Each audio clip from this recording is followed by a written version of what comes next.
Potash, লাল সার। এখানে প্রথম কি সার মিশাইছেন? প্রথম ভিপ সার পটাশের আছে। আচ্ছা, দ্বিতীয়বার? এবার হইলো আপনার দানাদার দিই। তৃতীয়বার?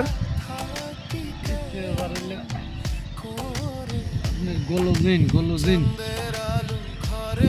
চতুর্থ?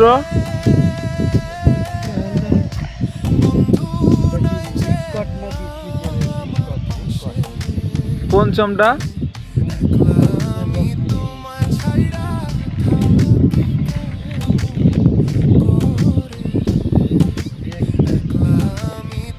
বেক্সিনেন্ট গোল্ড।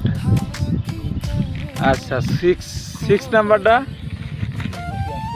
আচ্ছা, 6 নাম্বারটা তাহলে নাই না, পঞ্চমটাই। তাহলে একটা পেঁয়াজের ক্ষেত চাষ করিতে কি কি সার লাগে এবং কি কি পদ্ধতি লাগে সেটা এই ভাই এই ক্যামেরার মাধ্যমে তুলে ধরছে। তো আপনারা যদি চাষ করেন এবং কি কি পদ্ধতিতে চাষ করেন সেটা অবশ্যই কমেন্টে বলবেন।